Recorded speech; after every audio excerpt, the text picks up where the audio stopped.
بسم اللہ الرحمن الرحیم۔ ہم آج اس سیشن میں ایک اور بڑی غلط فہمی کا مطالعہ کریں گے جو اسلام اور خواتین کے ضمن میں پائی جاتی ہے،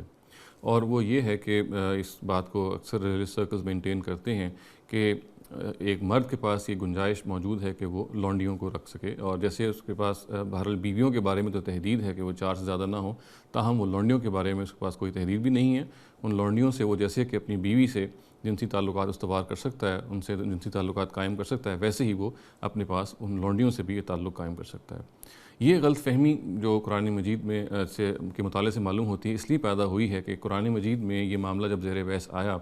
تو یہ جان لینا چاہیے کہ عرب سوسائٹی اس زمانے کی ایک ایسی سوسائٹی تھی جس میں غلام اور لونڈیاں بے تحاشا پائے جاتے تھے۔ ہر گھر میں سینکڑوں کی تعداد میں یہ موجود ہوا کرتے تھے، اور اس میں پھر یہ ضروری تھا کہ چونکہ یہ سوسائٹی کا حصہ بن چکے ہوئے تھے کہ ان کا اگر قلع کما کیا جاتا، ان کی بے خونی کی جاتی، ان کا خاتمہ کیا جاتا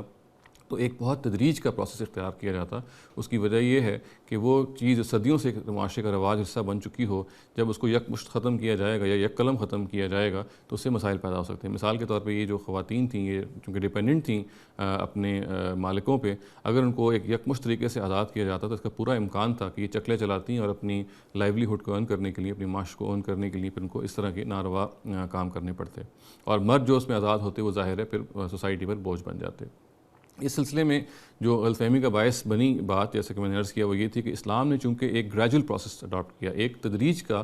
طریقہ اختیار کیا، اور اس تدریج کے طریقے میں ظاہر ہے کہ پھر اس انسٹیٹیوشن کو کچھ سینکٹیٹی بھی ملی، اس کو پھر اس کو اپہولڈ کیا گیا، اس کو جائز رکھا گیا، تا وقت کے خاص مقام پہ جب یہ کہا گیا کہ مسلمانوں کو لازماً اپنے تمام جو غلام، ذی شعور غلام ہیں، ذی صلاحیت غلام ہیں، ان کو یا لونڈی ان کو آزاد کرنا ہے، بشرطے کہ وہ اگر ایک خاص گارنٹی دیں جس کا ہم آگے جا کے تذکرہ کریں گے۔ اس سلسلے میں یہ بات جان لینی چاہیے کہ اسلام کا غلامی اور لونڈیوں سے کوئی تعلق نہیں ہے۔ یہ ایک ایسا ادارہ تھا جو اس کو وراثت میں اپنے زمانے میں ملا، اور جیسا کہ میں نے عرض کیا کہ اس کو ایک تدریج کے ساتھ اسلام نے ختم کیا، اور یہ خاتمے کے جو اقدامات ہیں یہ قرآن مجید میں جا بجا بیان ہوئے ہیں، جو خود اس بات پر دلیل ہیں کہ کس طریقے سے ایک کیمپین چلائی گئی کہ اس ادارے کو، غلامی کے اور لونڈیوں کے اس ادارے کو بالکل ختم کر دیا جائے۔ سب سے پہلے تو یہ دیکھیے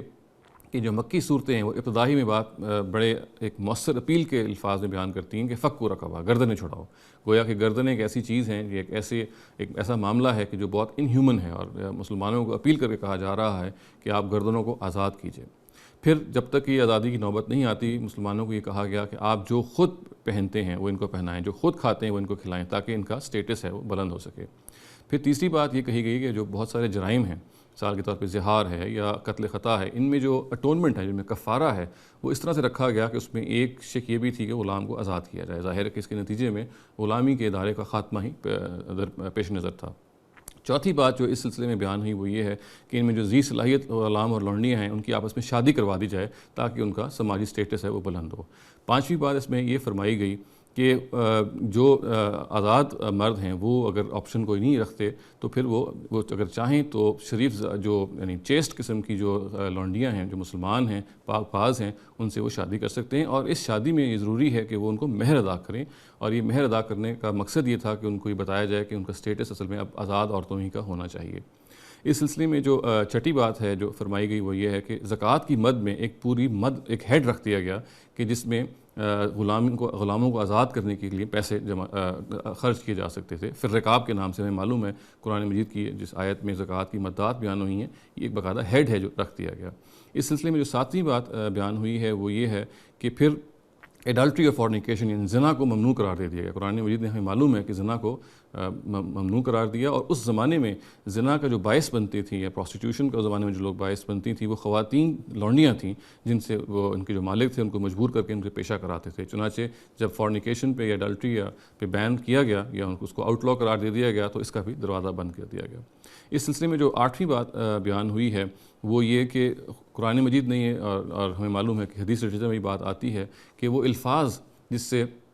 غلاموں کو اور لونڈیوں کو پکارا جاتا ہے اس الفاظ کو تبدیل کرنے کے لیے کہا گیا، اور ہمیں معلوم ہے کہ عبد اور امہ کے الفاظ جو رائج ہیں، جو غلام اور لونڈی کے لیے آتے ہیں، ان کو تبدیل کر کے یہ کہا گیا کہ فتح اور فتاۃ کے الفاظ جو ہیں وہ اختیار کی جائیں، گویا کہ ایک مرد اور عورت کے جو کامن ورڈز ہیں جو ایک آزاد مرد اور عورت کے لیے بولے جاتے ہیں ان کو اختیار کیا جائے۔ اس سلسلے میں جو نویں بات بیان ہوئی ہے وہ یہ ہے کہ جنگی قیدی جو کہ آتے تھے، ان جنگی قیدی میں سے جو خواتین آتی تھیں عام طور سے ان کو لونڈیاں بنایا جاتا تھا اور پھر ان سے وہ تمتع کیا جاتا تھا۔